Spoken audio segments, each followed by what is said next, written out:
नारायण नारायण। आज हम पढ़ रहे हैं आनंद यात्रा द्वितीय पुष्प गृहस्थाश्रम धर्म बाय रजत रेखा।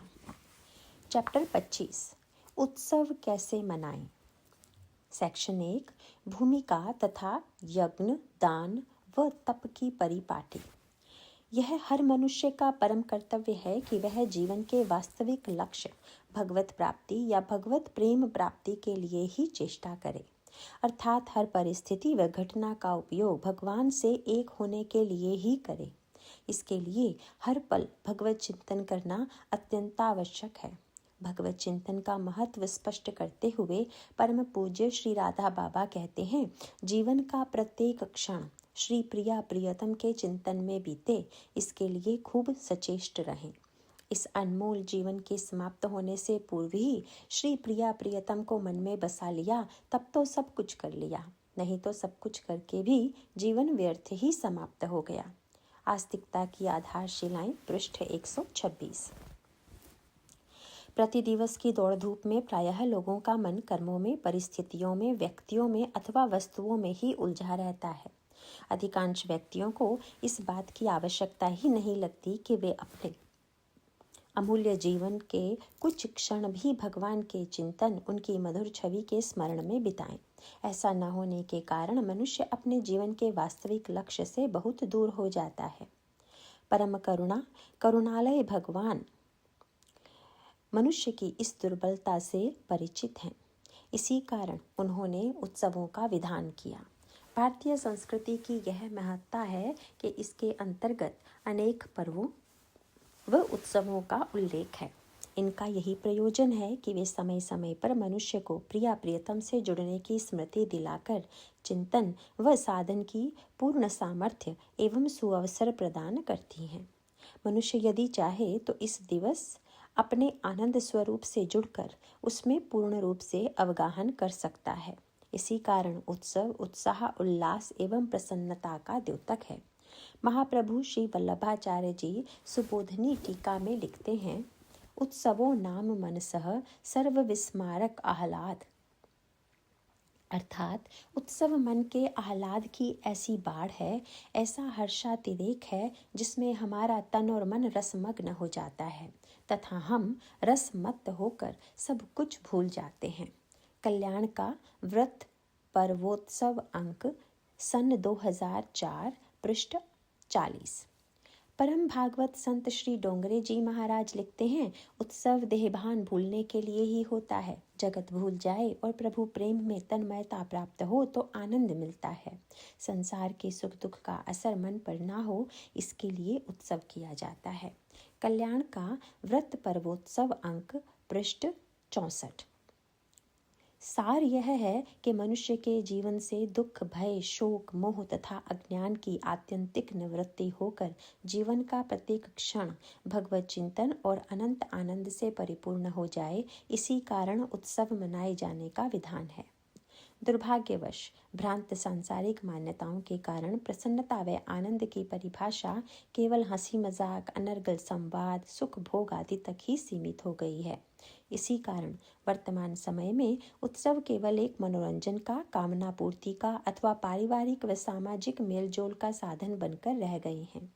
उत्सवों के अवसर पर पटाखे छोड़ना, लाउड स्पीकर पर उच्च स्वर से फिल्मी गाने बजाना, अश्लील नृत्य करना अथवा खान पान की विपुल सामग्री त्याग करके खूब जीवना, आमोद प्रमोद करना, मेल जोल बढ़ाना आदि, यह सभी इस महामूल्यवान सुअवसर को व्यर्थ गंवाना है।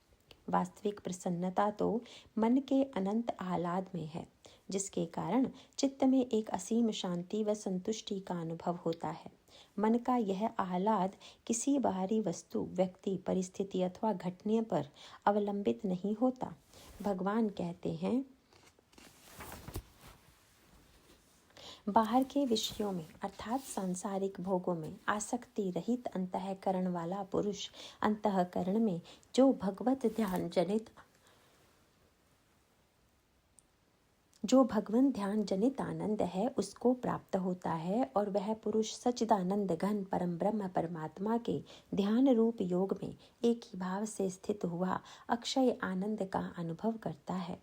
गीता चैप्टर 5 श्लोक 21। यहाँ यह अर्थ नहीं लेना चाहिए कि उत्सवों के अवसर पर उत्साह व उल्लास में न्यूनता लाई जाए। उत्सव का अर्थ ही है मन के उस आह्लाद का प्रकट होना जो फिर तिरोहित ना हो। उत्सव की संपन्नता तो इसी में है कि जीवन का प्रत्येक क्षण प्रभु स्मृति के अक्षुण्ण आनंद में बीत सके। यदि उत्सवों को शास्त्रों में वर्णित पद्धति के आधार पर उनका भाव समझकर मनाया जाए तो यही हमें प्रभु साक्षात्कार के दुर्लभ लक्ष्य तक पहुँचने का स्वतंत्र साधन बन सकता है। इस पृष्ठभूमि पर यहाँ यह उल्लेख करना अति आवश्यक है कि उत्सवों को मनाने की शास्त्रोक्त रीति क्या है।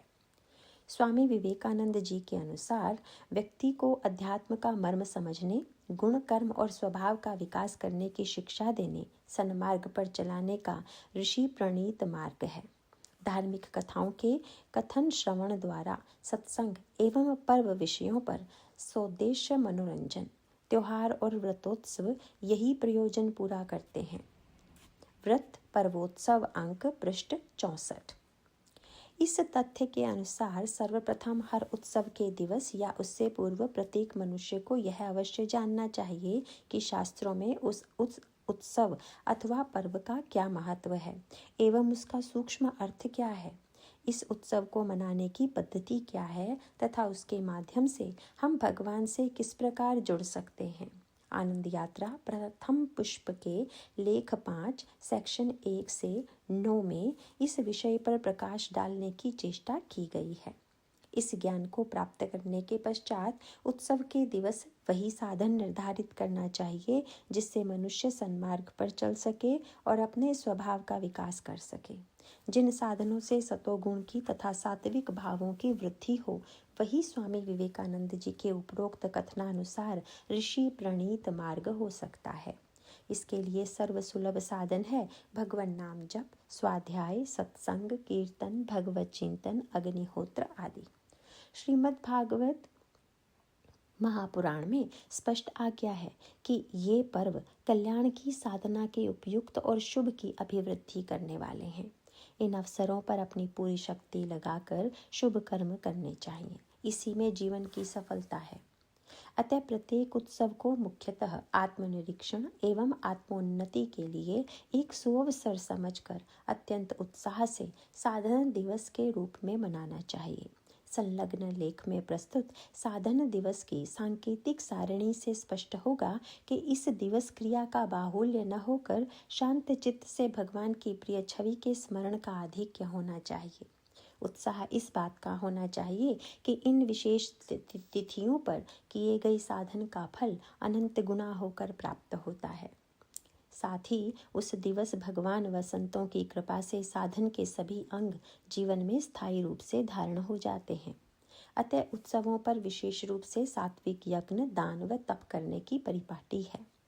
श्रीमद् भगवद गीता अध्याय 17 श्लोक 11, अध्याय 14 श्लोक 17 एवं 20 में इन तीनों प्रकार के कर्मों पर विस्तार से प्रकाश डाला गया है। उत्सवों के अवसर पर इनका क्रियान्वयन किस प्रकार हो, इनको निम्नांकित बिंदुओं द्वारा समझा जा सकता है। नंबर 1, यज्ञ का एक रूप अग्निहोत्र है। हर उत्सव का स्वागत अग्निहोत्र के उच्च स्वर से निनादित मंत्रों द्वारा अवश्य करना चाहिए। ऐसा करने से घर का वातावरण एक अनिर्वचनीय सात्विकता, शांति व सद्भाव से भर जाता है। अग्निहोत्र द्वारा सभी दैवी शक्तियों को अपने गृहस्थ आश्रम में आमंत्रित किया जाता है। नंबर 2, सत्कर्मों व कर्तव्यों को भगवत प्राप्ति के उद्देश्य से तथा शास्त्र द्वारा निर्धारित विधि के अनुरूप करना यज्ञ का दूसरा रूप है। यज्ञ के विषय में भगवान ने स्पष्ट कहा है कि जो पुरुष इस लोक में चलाए सृष्टि चक्र के अनुसार नहीं बरतता है, अर्थात शास्त्रानुसार कर्मों को नहीं करता है, वह इंद्रियों के सुख को भोगने वाला पापायु पुरुष व्यर्थ ही जीता है। गीता चैप्टर 3 श्लोक 16। सांसारिक मान्यता के अनुसार उत्सवों के आयोजन में बड़े बड़े समारोह करना, लाउड स्पीकर लगाकर रात्रि भर उच्च स्वर से जागरण कराना, जन्मदिवस व सालगिरह आदि के अवसरों पर डीजे बुलाकर संगीत ध्वनि करना आदि, यह सभी शास्त्र विधि के सर्वथा विपरीत हैं। यज्ञ संपादन में यह बहुत आवश्यक है कि कर्मों की प्रकृति सतोगुणी हो, न कि रजोगुणी या तामसी। गीता चैप्टर 18 श्लोक 23-25। साथ ही श्रीमद् भगवद गीता में वर्णित सात्विक कर्ता के लक्षणों की ओर भी ध्यान केंद्रित रहना चाहिए। गीता चैप्टर 18 श्लोक 26। अतः निष्ठा व श्रद्धा का मापदंड उत्सवों के आयोजन की विशालता न होकर भाव की गहनता ही होता है। नंबर 3, यज्ञ का तीसरा रूप है जप यज्ञ, जो सब यज्ञों में सर्वोपरि है। गीता चैप्टर 10 श्लोक 25। अतः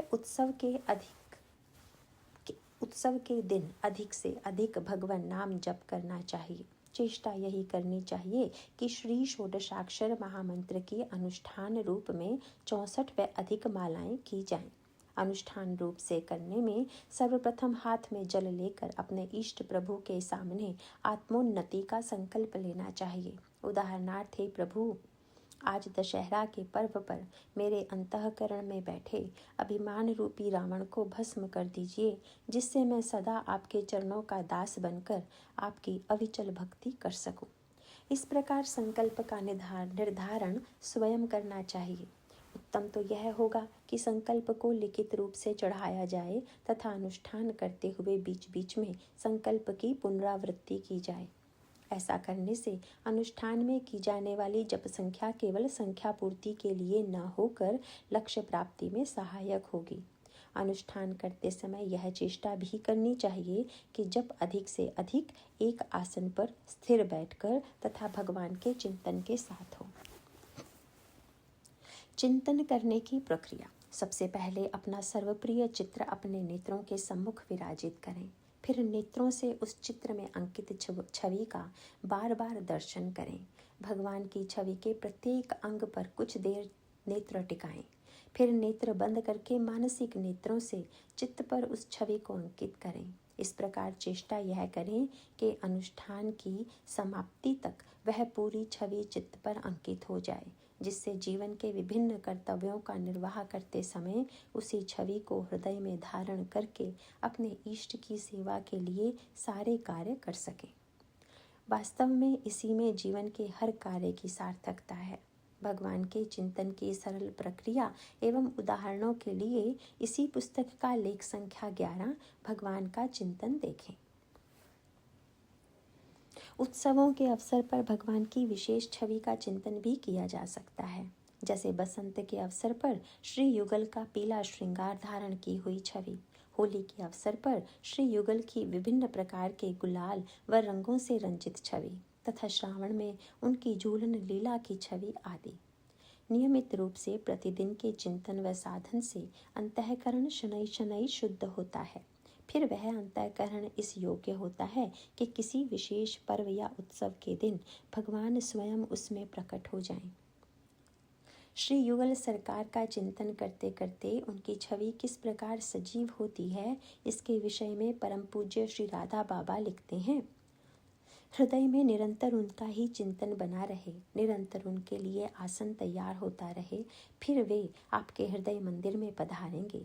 उन्हें द्वार उन्मुक्त मिलेगा, वे झांक कर देखेंगे। सर्वत्र उन्हें अपनी ही छाया नाचती दिखेगी और कौतूहलवश वे उस छाया को केवल एक बार छू लेंगे। फिर तो छाया उन्हीं का स्वरूप बन जाएगी। आप सदा के लिए कृतार्थ हो जाएंगे। आस्तिकता की आधारशिलाएं, पृष्ठ 120। यहाँ यह प्रश्न उठ सकता है कि आज की अत्यंत व्यस्त दिनचर्या में और विशेषकर उत्सव की गतिविधियों में अनुष्ठान के लिए 4-5 घंटे का समय कैसे मिलेगा। ऐसे में यह ध्यान रखना चाहिए कि भगवान और उनका नाम दो भिन्न वस्तु नहीं है। भगवान का नाम लेने से पूर्व उनकी संपूर्ण शक्ति मनुष्य के जीवन में उसी पल अवतरित होती है। पूर्ण श्रद्धा और मनोयोग से अनुष्ठान की चेष्टा करने पर संपूर्ण प्रकृति उस मनुष्य के लिए सुविधा प्रदान करती है। इस प्रकार उसका कार्यभार कम होता है, कर्मों का फैलाव नहीं होता।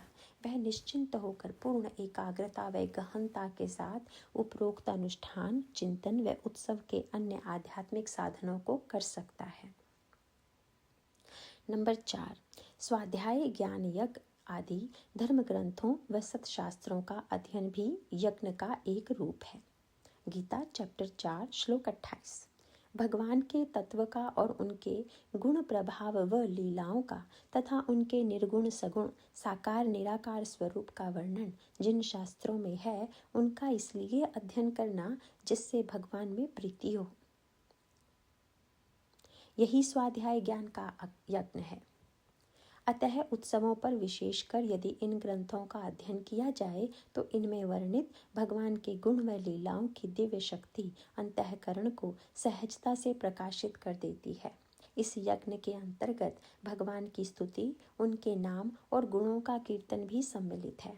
गीता चैप्टर 9 श्लोक 14। वैसे तो इस स्वाध्याय यज्ञ का संपादन प्रतिदिन होना चाहिए, परंतु पर्वों के अवसर पर उसके अनुरूप प्रसंग व ग्रंथ का चयन किया जा सकता है। उदाहरणार्थ, रामनवमी के अवसर पर श्री रामचरितमानस का अध्ययन, विशेषकर श्री राम का जन्म प्रसंग, जन्माष्टमी के अवसर पर श्रीमद् भागवत महापुराण के 10वें स्कंद से श्री कृष्ण का जन्म प्रसंग व अन्य बाल लीलाओं का अध्ययन, होली के अवसर पर श्रीमद् भागवत महापुराण के 7वें स्कंद से प्रहलाद जी के प्रसंग का अध्ययन आदि। नंबर 5, यज्ञ का 5वां रूप है द्रव्य यज्ञ अथवा दान। प्रायः दरिद्रों को आर्थिक दान देने में ही इस अंग की इतिश्री समझी जाती है। शास्त्रों में आर्थिक दान को सबसे निम्न कोटि की श्रेणी में रखा गया है। सर्वोत्तम दान है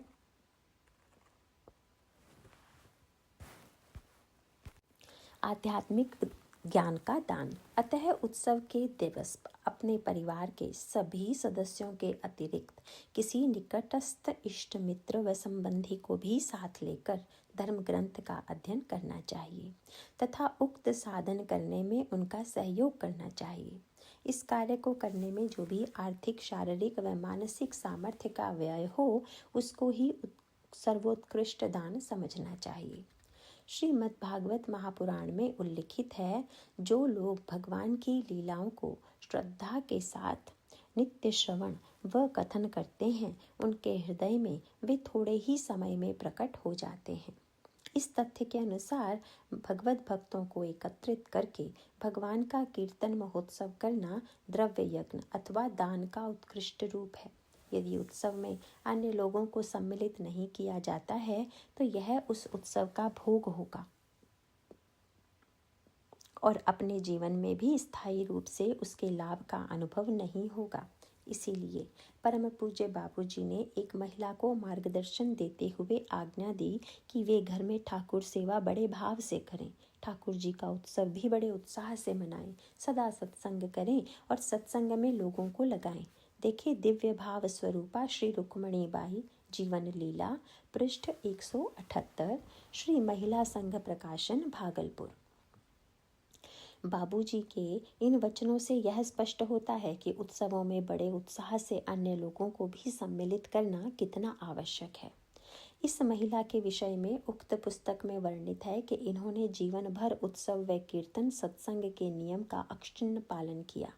इसका यह परिणाम हुआ कि मृत्यु से पूर्व ही उन्हें यह संकेत प्राप्त हो गया कि अब विदाई का समय समीप है। ऐसा संकेत पाकर उन्होंने अपनी चित्तवृत्ति सबोर से समेटकर पूर्ण रूपेण अपने ठाकुर में लगा ली और उनकी महान विदाई संपन्न हुई। उत्सवों व ठाकुर सेवा के माध्यम से जो भगवत प्रेम उन्हें प्राप्त हुआ, उसमें उनकी समस्त जागतिक आसक्तियां विलीन हो गई। कैसी महान उपलब्धि है। इस तथ्य के अनुसार भगवत भक्तों को भगवान के कथा श्रवण व कीर्तन में सुविधा प्रदान करने हेतु जो भी द्रव्य का व्यय हो, वही वास्तव में सात्विक दान है। नंबर 6, यज्ञ का छठा रूप है तप यज्ञ। परमात्मा की प्राप्ति के उद्देश्य से व्रत, उपवास इत्यादि करना, धर्म पालन के लिए कष्ट सहना, सर्दी गर्मी को उपेक्षा भाव से सहना, इन सब से शरीर व मन की सहन शक्ति बढ़ती है। इस प्रकार क्रियाओं को भगवान के ध्यान के लिए करना तप यज्ञ कहलाता है। पर्वों व उत्सवों के दिन व्रत उपवास करते समय कल्याण के व्रत पर्वोत्सव अंक के निम्नांकित वाक्यों पर ध्यान अवश्य देना चाहिए। हेमाद्री व्रत खंड में व्रत के लक्षण के विषय में लिखा है, व्रतम च सम्यक संकल्प जनिता नुष्ठेय क्रिया विशेष रूपम, अर्थात किसी लक्ष्य को सामने रखकर विशेष संकल्प के साथ लक्ष्य सिद्धि हेतु किए जाने वाले क्रिया विशेष का नाम व्रत है। पृष्ठ 154। भविष्य पुराण में कहा गया है, व्रत आचरण के दौरान क्षमा, दया, दान, शौच, इंद्रिय निग्रह, देव पूजा, अग्निहोत्र और संतोष का आचरण करने से ही व्रत का पुण्य प्राप्त होता है। व्रत के समय दूसरे का अन्न फल आदि ग्रहण न करने, अनर्गल वार्तालाप न कर, प्रायः मौन रहकर प्रभु के नाम का स्मरण करते रहने, ईश्वर का चिंतन करने तथा सत साहित्य का अध्ययन करने का शास्त्रों ने आदेश दिया है। पृष्ठ 75। उस व्रत के दिन उपवास, ब्रह्मचर्य, एकांत सेवन, मौन, आत्मनिरीक्षण आदि की विद्या संपन्न की जाती है। दुर्गुण छोड़ने और सद्गुण अपनाने के लिए देव पूजन करते समय संकल्प लिए जाते हैं और संकल्प के आधार पर व्यक्तित्व ढाला जाता है। पृष्ठ 65। व्रत के लिए अत्यंत आनंदमय और मंगलमय संकल्प प्रस्तुत करते हुए परम पूज्य बाबूजी कहते हैं, निश्चय करो मैं जगत में आया हूँ केवल सुख, शांति, पुण्य, प्रेम, परमात्मा, भक्ति और भगवान का अखंड ज्ञान पाने और सारे जगत में वितरण करने के लिए। यही मेरे जीवन का परम व्रत है। भाई जी के अमृत वचन, 13 अगस्त का संदेश। इस प्रकार उत्सवों पर विशेष रूप से सात्विक यज्ञ, दान व तप करने की शास्त्रोक्त परिपाटी का पालन करना चाहिए। सेक्शन 2। उत्सव में भोग, राग व श्रृंगार। गृहस्थाश्रम के उत्सव मनाने का विशेष प्रयोजन यह है कि भिन्न भिन्न भौतिक स्तर के सदस्यों को इस एक माध्यम से भगवान की सामीप्यता का अनुपम आनंद अनुभव हो सकता है। परम पूज्या रुक्मणी बाई के अनुसार जो सदस्य गृहस्थाश्रम में रहते हुए साधारण जीवन व्यतीत करते हैं, उनके लिए उत्सव का आयोजन एक ऐसा माध्यम है जो मन को सहज ही आध्यात्मिकता की ओर झुका देता है। उत्सव को मनाते समय सदस्यों के चिंतन में, व्यवहार में, चर्चा में उत्सव समाया रहता है। इस प्रकार उत्सव के बहाने से उनके जीवन में श्री प्रिया प्रियतम छा जाते हैं। दिव्य भाव स्वरूपा श्री रुक्मणी बाई जीवन लीला, पृष्ठ 280। उक्त पुस्तक में वर्णन आता है कि पूज्याबाई अत्यंत उत्साह और सावधानी से उत्सव के 6 से 10 दिन पहले से ही उसकी तैयारी में संलग्न रहती। उनका एकमात्र उद्देश्य यह रहता कि श्री प्रिया प्रियतम के लीला राज्य की दिव्य भावमयी व्यवस्था इस धराधाम पर भी अवश्य अवतरित होकर सबको भगवत प्रेम का अधिक से अधिक आस्वादन करा सके। इसके लिए आवश्यक था कि उत्सव के कई दिन पूर्व से सभी के मानस पटल पर श्री प्रिया प्रियतम के लीला राज्य के दिव्य दृश्य और भाव अंकित हो सके।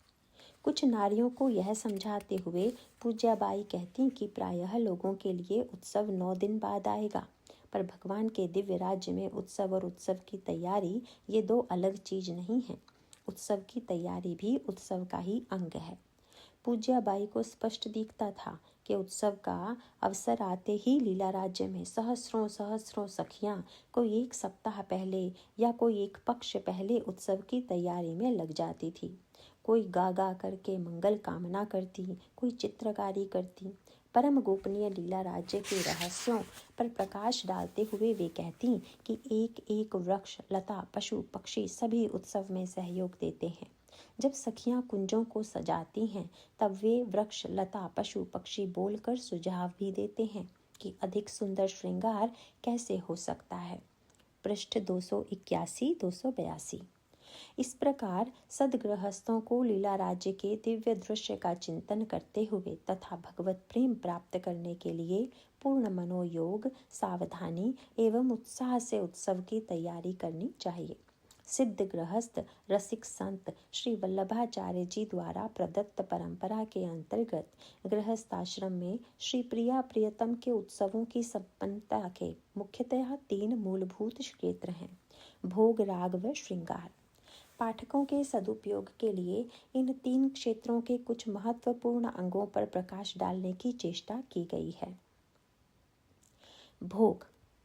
जैसा खाए अन्न वैसा होवे मन। इस प्रसिद्ध लोकोक्ति से स्पष्ट है कि प्रत्येक खाद्य सामग्री में भगवत प्रेम और भक्ति भाव का होना परम आवश्यक है, तभी वह मनुष्य को परम कल्याण की ओर अग्रसर करेगी। इस दृष्टि से प्रतिदिन और विशेषकर उत्सव के दिन भगवान को भोग अर्पित करके फिर प्रसाद रूप में उस सामग्री का सेवन करने का अत्यंत महत्व है। इस प्रक्रिया में क्रिया व खाद्य सामग्री से कहीं अधिक महत्व भाव का है। ठाकुर जी को भोग अर्पित करते समय भक्त के मन में प्रेम भरे आभार के भाव हिलोरे लेते हैं। हे करुणामय, हे भक्त वत्सल प्रभु, आप तीनों लोकों के पालन करने वाले और ब्रह्मांड के संपूर्ण भूत प्राणियों को खिलाने वाले हैं। आपको भला कौन खिला सकता है? आप कृपा करके मेरे द्वारा अर्पित इस तुच्छ भोग को अपनी दिव्य झूठन बना लीजिए, तभी यह सामग्री प्रसाद बनकर सबको प्रसन्नता प्रदान करेगी, सबका अंतःकरण शुद्ध करेगी। इस प्रकार प्रेम से भगवान को भोग अर्पित करके अपने भाव से उन्हें प्रसन्न किया जाता है। फिर सबकी मंगल कामना करते हुए उस प्रसाद का वितरण करने से सबके हृदय में शास्त्रोक्त संस्कारों और भक्ति के भावों की पुष्टि शीघ्रातिशीघ्र होती है। राग द्वेष मल से युक्त होकर अंतःकरण स्वच्छ हो जाता है। यह शुद्धता ही अंतःकरण की प्रसन्नता है। प्रसन्न चित्त वाले पुरुष की बुद्धि शीघ्र ही स्थिर और एकाग्र होकर भगवान का चिंतन करने और उनकी प्रेम भरी कृपा का हर पल अनुभव करने में सक्षम होती है। गीता चैप्टर 2 श्लोक 64-65। इस प्रकार गृहस्थ धर्म में भावपूर्ण क्रिया द्वारा आभार व्यक्त करने से सभी सदस्यों में भक्ति पुष्ट होती है, चाहे वह भोग अर्पित करने अथवा अन्य किसी भी प्रकार की सेवा हो। भोग सेवा की मुख्य बागडोर नारी ही संभालती है, इसलिए उसे पाक कला में निपुण होकर इस योग्यता को निरंतर बढ़ाना चाहिए। भगवान भाव ग्रहण करते हैं, न कि सामग्री को। इसीलिए बाजार से मंगाई गई सामग्री का भोग लगाने से प्रेम का उतना विस्तार नहीं होता जितना स्वयं बनाए गए भोग से। भोग तैयार करते समय सात्विक कर्ता और कर्म के लक्षणों को ध्यान में रखना आवश्यक है। भगवान नाम का जप तथा भगवत चिंतन करते हुए भोग सामग्री का निर्माण किया जाना चाहिए। चिंतन के सांकेतिक बिंदुओं के लिए इसी पुस्तक के लेख संख्या 11 भगवान का चिंतन के उत्तर 6 में दैनिक कर्मों से जुड़े चिंतन का उदाहरण देखें। ठाकुर जी को भोग लगाने में कुछ बातों का विशेष ध्यान रखना चाहिए। नंबर 1, जो भी भोग लगाया जाए वह सात्विक भोजन हो। नंबर 2, कार्य का फैलाव उतना ही करना चाहिए कि उस दिन किए जाने वाले जप स्वाध्याय आदि साधन में बाधा ना पड़े। यदि प्रसाद की तैयारी का कार्यभार 1-2 नारियों को ही संभालना है तो कम सामग्रियों का भोग लगाया जा सकता है। उदाहरणार्थ चावल के साथ कड़ी, राजमा, सांबर या रायता, अचार, पाव भाजी, छोले भटूरे अथवा पूरी सब्जी, ताहरी अथवा खिचड़ी के साथ दही, अचार, पापड़, मिष्ठान में हलवा, खीर या मीठा रायता। केवल दूध और फल का भी भोग लगाया जा सकता है। नंबर 3, परंपरागत मर्यादानुसार भोग सामग्री को पर्व के ही दिन बनाकर ठाकुर जी को अर्पित किया जाता है। आज की व्यस्त दिनचर्या में कई बार पर्व के दिन इस प्रकार की व्यवस्था संभव नहीं होती। यदि प्रसाद निर्माण का संपूर्ण कार्य केवल एक ही दिन में करने की चेष्टा होती है तो उत्सव के दिन अन्य आध्यात्मिक साधनों के लिए समय और शक्ति की कमी का अनुभव होता है।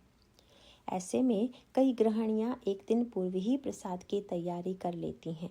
ऐसे में वे भगवान से प्रार्थना करती हैं कि उनके मन के प्रेमिल भावों को प्रभु कृपा करके स्वीकार करें और यह आशीर्वाद दें कि पर्व उत्सव के दिन घर के सभी सदस्य अनावश्यक क्रियाओं से बचकर पूर्ण श्रद्धा, मनोयोग और प्रेम से हवन, कीर्तन, स्वाध्याय, नाम जप, अनुष्ठान, भगवत चिंतन आदि में ही वह दिन बिताएं।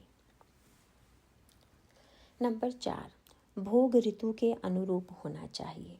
उदाहरणार्थ ग्रीष्म ऋतु में ठंडी वस्तुएं तथा उस ऋतु में आने वाले विशेष फल जैसे आम, लीची आदि। इसी प्रकार शिशिर ऋतु में साग, मक्के की रोटी, गाजर का हलवा, गोभी, मूली अथवा मेथी के पराठे, मेवा आदि का भोग लगाया जा सकता है। नंबर 5, प्रादेशिक परंपरा के अनुसार उत्सवों पर विशेष प्रसाद का भोग लगाया जा सकता है। उदाहरणार्थ, होली के अवसर पर पकवानों का भोग। इसी प्रकार अन्य उत्सवों की भी अपनी अपनी विशेषताएं हैं। नंबर 6, परंपरागत रीति में ठाकुर जी को दिन भर 4 मुख्य भोग अर्पित किए जाते हैं। कलेवा सुबह का भोग, राजभोग दोपहर का भोग, उत्थापन भोग सायंकाल का भोग और वियारू भोग रात्रि का भोग। इसके अतिरिक्त अपने सेवा भाव और सुविधा के अनुसार दिन भर में ठाकुर जी को शरबत, मट्ठा, फलों का रस आदि पदार्थ प्रेम से अर्पित किए जा सकते हैं। मन में यह प्रश्न उठ सकता है कि भगवान यदि भाव ही ग्रहण करते हैं, और गीता चैप्टर 9 श्लोक 26 में भी वर्णन है कि भाव से अर्पण किए जाने पर तो पत्र, पुष्प, फल से भी भगवान संतुष्ट हो जाते हैं, तब फिर भोग की सामग्री में इतनी विविधता की क्या आवश्यकता है। इस संशय का समाधान निम्नांकित बिंदुओं द्वारा किया जा सकता है। क, उपरोक्त संशय यहाँ तक तो उचित है कि भगवान भाव को ही ग्रहण करते हैं, इसीलिए क्रियाओं का केवल उतना ही विस्तार करना चाहिए जिससे भगवान चिंतन में बाधा न उपस्थित हो। यह निर्णय अपनी सामर्थ्यानुसार लिया जा सकता है। उदाहरणार्थ, यदि एकल परिवार की गृहिणी अपनी सामर्थ्य अनुसार केवल कढ़ी चावल अथवा उपरोक्त बिंदु 2 के अन्य उदाहरणों में से कोई भी सामग्री अत्यंत भाव से अर्पित करे, तो भगवान के उक्त आश्वासन के अनुसार भगवान उसे भी अत्यंत प्रेम से स्वीकार करते हैं। केवल इतना ही नहीं, यदि नारी में यह प्रगाढ़ भाव है कि वह सामग्री ठाकुर जी की दिव्य झूठन है, तो उस एक ही पदार्थ में सारे पौष्टिक तत्वों के सूक्ष्म गुण प्रवेश कर सभी सदस्यों को स्थूल रूप से भी लाभ पहुंचाएंगे। दूसरी ओर संयुक्त परिवार की नारियां मिलकर अपने कुटुंब के सभी सदस्यों के लिए अनेक प्रकार के व्यंजन और खाद्य सामग्री तैयार कर सकती हैं। मिलकर काम करने में किसी पर अधिक परिश्रम का दबाव नहीं पड़ता और सब सहज रूप से भावपूर्ण चिंतन के साथ इस सेवा में योगदान दे सकती हैं। ख, वास्तव में चाहे परिवार एकल हो या संयुक्त, यदि नारी के मन में प्रेम का प्रगाढ़ भाव और भगवान का गहन आभार पूर्वक चिंतन हो, तो ऐसी नारी की सेवा के लिए संपूर्ण प्रकृति सहयोग प्रदान करती है। परम पूज्य बाबूजी कहते हैं, जो सांसारिक पदार्थों की कोई परवाह न करके केवल भगवान से ही प्रेम करता है, जगत की सारी वस्तुएं और सारी परिस्थितियां स्वाभाविक ही उसके कल्याण में लग जाती हैं। भाई जी के अमृत वचन में 18 दिसंबर का संदेश। इसीलिए विभिन्न सामग्रियों के निर्माण में भी ऐसी नारी को किंचित मात्र भी श्रम का अनुभव नहीं होता। ऐसे में प्रसाद निर्माण की प्रक्रिया भी भगवत चिंतन का मूल्य अवसर बनकर नारी के लिए आह्लाद और शक्ति प्रदान करने वाली सेवा बन जाती है। यही सिद्धांत पुरुषों पर उनके सेवा क्षेत्र के विषय में भी लागू होता है। इसीलिए उत्सव के दिन अत्यंत सावधानी से यथासंभव केवल उन्हीं क्रियाओं में प्रवृत्त होना चाहिए जिनको सहजता से भगवत चिंतन से जोड़ा जा सके। ग, उत्सव में सम्मिलित होने वाले विभिन्न पारिवारिक सदस्यों एवं घनिष्ठ मित्रों स्वजनों की खाने पीने की विषय में अलग अलग रुचि होती है। प्रसाद की विविधता से प्रायः सबको अपनी रुचि की कोई ना कोई सामग्री प्राप्त हो जाती है।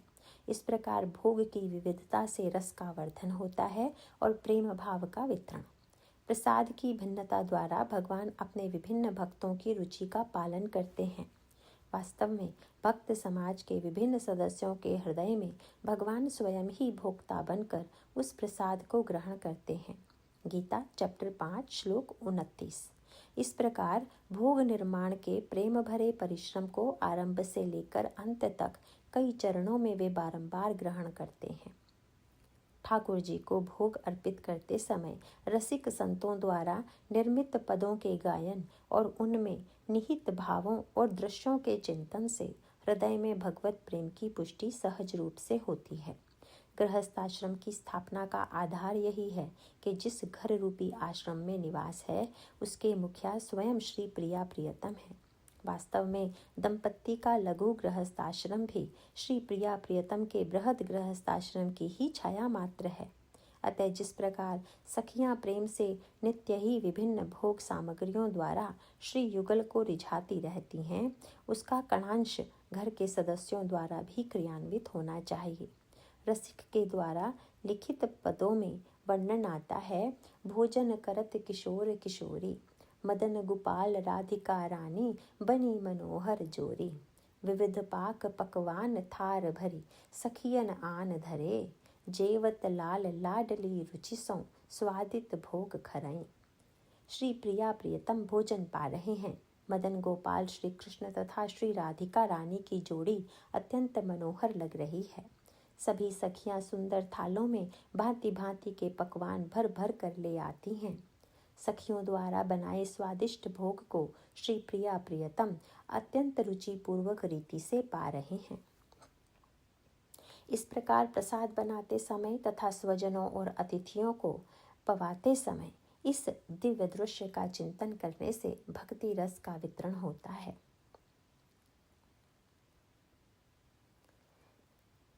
राग, इसके अंतर्गत संगीत कीर्तनोत्सव द्वारा भगवान की सेवा की जाती है। पुराणों के प्रसिद्ध श्लोक में भगवान नाम कीर्तन की अपार महिमा को प्रमाणित करते हुए भगवान कहते हैं, नाहम वसामि वैकुंठे योगी नाम हृदय न च, मद्भक्ता यत्र गायन्ति तत्र तिष्ठामि नारद। अर्थात हे नारद, न तो मैं बैकुंठ में वास करता हूँ और न योगियों के हृदय में। जहाँ मेरा प्रेमी भक्त मेरा नाम संकीर्तन का गायन करता है, मैं तो वहीं रहता हूँ। अनेक संतों का आश्वासन है कि भगवान अखिल ब्रह्मांड के स्वामी और संपूर्ण ऐश्वर्य के धाम होने पर भी अपने भक्तों के लिए अपने को धूल से भी सस्ता बना लेते हैं। संसार की कोई ऐसी वस्तु नहीं है जो चाहने या पुकारने मात्र से प्राप्त हो जाए, किंतु प्रेम और श्रद्धा से उच्च घोष में भगवान के नाम का कीर्तन करने पे वे स्वयं वहाँ प्रकट होते हैं। इसको संपन्न करने के लिए वर्तमान में यह परिपाटी चल गई है कि लोग जागरण करवाते हैं, बड़ी बड़ी कथाओं का आयोजन करवाते हैं, कीर्तन मंडली को बुलाकर अखंड नाम संकीर्तन करवाते हैं अथवा कीर्तन की रिकॉर्डिंग चला देते हैं। कुछ न करने से तो यह अच्छा ही है, परंतु चेष्टा यह होनी चाहिए कि कीर्तन आदि के लिए बाहरी आलंबनों पर निर्भरता ना हो। इसके लिए गृहस्थाश्रम धर्म के अंतर्गत सभी परिवारजन नियमित रूप से भगवान के सामने बैठकर कीर्तन करें, जिससे घर में प्रतिदिन भगवान की नाम ध्वनि गूंज सके। जब प्रतिदिन ऐसा करेंगे तभी घर इस योग्य होगा कि वह भगवान की लीला स्थली बन सके और भगवान उत्सव रूप में वहाँ स्वयं प्रकट हों। केवल एक अथवा कुछ दिनों के लिए एक आयोजन मात्र कर लेना और तत्पश्चात अपना जीवन सांसारिक शैली से जीना एक आडंबर बनकर रह जाएगा, न कि भगवत प्रेम प्राप्ति का साधन। इसीलिए परिवार के सदस्यों को और विशेषकर बच्चों को किसी योग्य चरित्रवान शिक्षक द्वारा शास्त्रीय संगीत, गायन तथा वादन की शिक्षा अवश्य ग्रहण करनी चाहिए। इस विद्या में निपुणता प्राप्त करने तक घर के सभी सदस्य अपनी सामर्थ्यानुसार तथा भगवान की सेवा के भाव से घर में कीर्तन, आरती आदि नियमों में प्रेम पूर्वक अपना योगदान दे सकते हैं। यदि संकोच हो तो आश्वस्त रहें कि प्रभु अपने सेवक के भाव को ग्रहण करते हैं।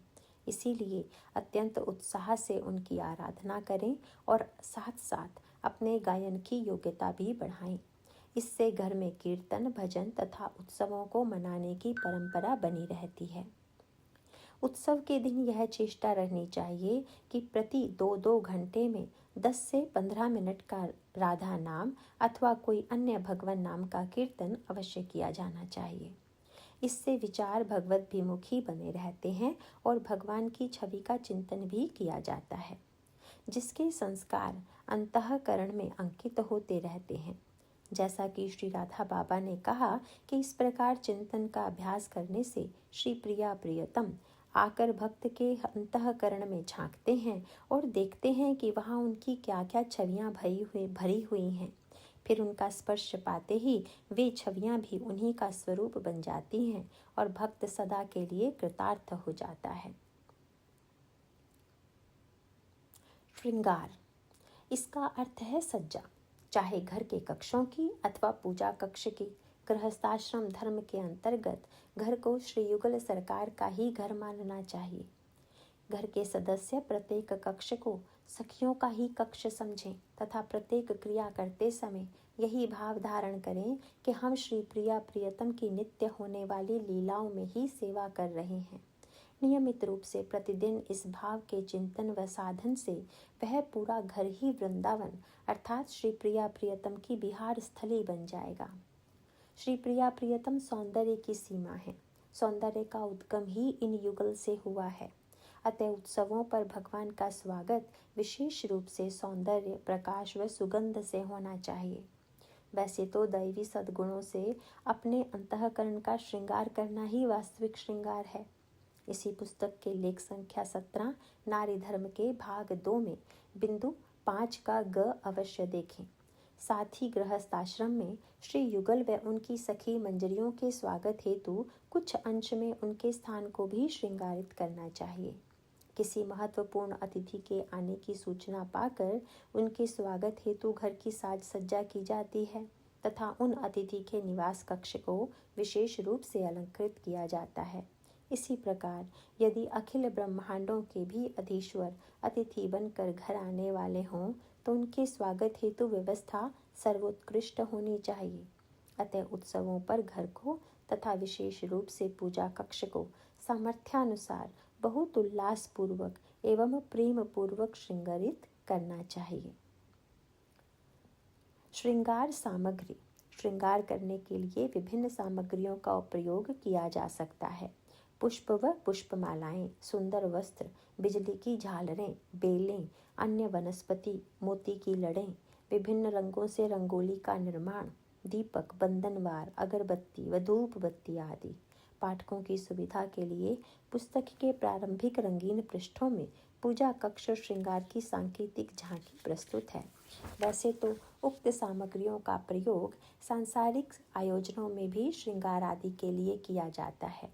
यदि इन सामग्रियों के सूक्ष्म अर्थों को ध्यान में रखकर उत्सवों पर विशेष रूप से उनका प्रयोग किया जाए तो उन अर्थों के चिंतन से भगवत प्रेम की प्राप्ति निश्चित रूप से हो सकती है। पुष्प अर्थात सुमन का अर्थ है सुंदर मन। वस्त्र रूप में स्वयं भगवान ही प्रकट होकर रक्षा करते हैं। बिजली की झालरें व दीपक जीव के अंदर के प्रकाश को उस परम ज्योति से मिलने के द्योतक हैं। विभिन्न रंगों से जीवन के उल्लास की ओर संकेत है। मोती विवेक का प्रतीक है। बंधनवार शुभ का सूचक है। यह तो हुआ इन वस्तुओं का तात्विक अर्थ। यदि प्रिया प्रियतम के दिव्य लोक को देखें तो यह ज्ञात होगा कि उनकी लीला संपन्न कराने हेतु सखियां विभिन्न कुंजों का निर्माण कर विचित्र साज सज्जा करती हैं। जहाँ प्रिया प्रियतम विहार करेंगे वह स्थान सौंदर्य व सुगंध से भरा हुआ होता है। सौंदर्य के साथ वहाँ हर स्थान पर कोमलता व सरसता भी होती है। इसी कारण श्रृंगार के लिए रेशमी वस्त्रों का उपयोग होता है।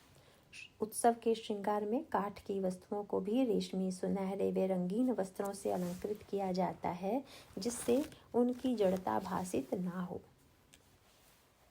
वरन कोमलता व सौंदर्य की ही प्रतीति हो। बिजली की झालरें वास्तव में उन मणियों की प्रतीक हैं जिनसे प्रिया प्रियतम की लीला विहार स्थली स्वयं प्रकाशित रहती है। पुष्प व पुष्पमालाएं प्रिया प्रियतम के ही अभिन्न सखी मंजरी दल के प्रतीक हैं जो उस रूप में उनकी सेवा हेतु वहां उपस्थित हुए हैं। पुष्पों की पंखुड़ियों के रूप में भक्ति की कोमलता और सुगंध मन को आह्लादित करती है। पुष्पमाला समर्पित करते हुए यह भाव भी धारण किया जा सकता है कि उत्सव में उपस्थित सभी भगवत भक्त भक्ति व प्रेम रूपी तागे में स्वयं को पिरोकर श्री प्रिया प्रियतम के चरणों में अथवा कंठ में सुशोभित हो रहे हैं। उस माला के निमित्त वे सदस्य अपने समग्र कर्म रूपी पुण्यों को समर्पित कर रहे हैं। इस प्रकार मन को सात्विक व दिव्य भावों से भावित करते हुए सामर्थ्यानुसार श्रृंगार करना चाहिए। रंगों का महत्व। श्रृंगार की रंजकता बढ़ाने हेतु रंगों की महत्वपूर्ण भूमिका है। परम पूज्य बाबूजी एवं परम पूज्य श्री राधा बाबा ने अपने साहित्य में उल्लेख किया है कि सभी रंग वास्तव में श्री प्रिया प्रियतम के परस्पर के विशुद्ध भाव के विभिन्न स्तरों के प्रतीक हैं। इसी प्रकार ऋतु के अनुसार भी रंगों का चयन किया जाता है। उदाहरणार्थ भक्ति व ज्ञान प्रदान करने वाली बसंत ऋतु पर पीले व हरे रंग का श्रृंगार किया जाता है। पीला रंग ज्ञानमय तप का प्रतीक है। वह हरा रंग नववल्वित वनस्पतियों व भक्ति में उत्साह का प्रतीक है। इस प्रकार ग्रीष्म ऋतु में अक्षय तृतीया पर श्वेत, नीले तथा हरे रंग से श्रृंगार किया जाता है। ये रंग शीतलता प्रदान करते हैं। इन रंगों से ग्रीष्म ऋतु रूपी सखी का स्वागत करते हैं, जिससे वह प्रिया प्रियतम की सेवा समुचित रीति से कर सके। इसी प्रकार श्री राधाष्टमी के पर्व पर लाल रंग तथा श्री कृष्ण जन्माष्टमी पर नीले रंग की प्रधानता होती है। इस प्रकार उत्सव के दिन उस पर्व के विशेष रंग से श्रृंगारित छवि का भगवत चिंतन किया जा सकता है। घर के सदस्य अपनी सामर्थ्य और मर्यादा अनुसार स्वयं भी इन्हीं रंगों के श्रृंगारित वस्त्र पहन सकते हैं। उत्सव के दिन रंगीन वस्त्र पहनकर उन रंगों से संबंधित भावों को अंकुरित करने का अनुपम अवसर प्राप्त होता है। सार रूप से प्रत्येक कल्याणकामी मनुष्य को यह अवश्य ध्यान रखना चाहिए कि उत्सव का अर्थ मनोरंजन और सुख भोग कदापि नहीं है। साधकों को भी सावधान होना चाहिए कि उत्सव के दिन किया हुआ साधन भी तभी सार्थक होता है जब वह वर्ष भर किए गए साधन का पर्यवसन हो। यदि प्रतिदिन नाम जप, हवन, कीर्तन, स्वाध्याय, भगवत चिंतन का सुदृढ़ अभ्यास न किया जाए तो उत्सव के दिन भगवान की विशेष रूप से बरसती कृपा कुछ क्षणों के लिए तो साधक को आह्लादित कर सकती है, परंतु अगले ही दिन से उस उत्सव का प्रभाव लुप्त होने लगता है। वृंदावन धाम के रस बारिधि निमग्न संत परम पूज्य श्री बालकृष्ण दास जी महाराज से एक बार उनके शिष्य ने पूछा कि उस वर्ष श्री गुरु पूर्णिमा कहाँ करेंगे। पूज्य महाराज जी ने अपनी अनोखी शैली में जो उत्तर लिखा उसका सरल सारांश यह है कि प्रश्न से ऐसा लगता है मानो गुरु पूर्णिमा से पूर्व के सभी दिन उत्सवहीन तथा पथ प्रदर्शक गुरु की स्मृति के बिना ही बिताए जाएंगे। जिस उत्सव को एक ही दिन या स्थान तक सीमित समझकर मनाया जाए वह केवल क्षणिक सुख भोग का साधन बनेगा। उत्सव तो उस भाव को कहते हैं जो पूर्व काल से निरंतर बना रहता है, वर्तमान के हर पल में, हर स्थान में स्थायी रहता है। इस सुंदर भाव में स्थित कर देता है कि उस उत्सव नित्य चल रहा है। वेणु विनोद पारमार्थिक व्यास वृंदावन द्वारा प्रकाशित ग्रंथ लक्ष्य की ओर पृष्ठ 189 पर 28 जून 1989 का पत्र। इस तथ्य को एक सरल उदाहरण द्वारा समझा जा सकता है। किसी सुंदर भवन का निर्माण लगभग 6 मास अनवरत परिश्रम से किया जाता है। फिर गृह प्रवेश के दिन पूजन और समारोह के साथ उसमें आनंद से स्थायी निवास करने लगते हैं। कालांतर में सुविधा बढ़ाने के लिए पुनः उस भवन में कुछ और निर्माण करते हैं। निर्माण समाप्त होने पर फिर किसी दिन पूजन और समारोह से उसका भी अधिक सुविधा से अपने निवास के लिए उपयोग किया जाता है। इस प्रकार उत्तरोत्तर अधिकाधिक आनंद से निवास होता है। ऐसा न करके जीवन यदि कष्टतम रीति से बिताया जाए और फिर एक दिन के लिए किसी होटल के सजे सजाए कमरे में रहकर फिर वापस उसी कष्टमय जीवन को व्यतीत किया जाए तो यह कहाँ की बुद्धिमानी है।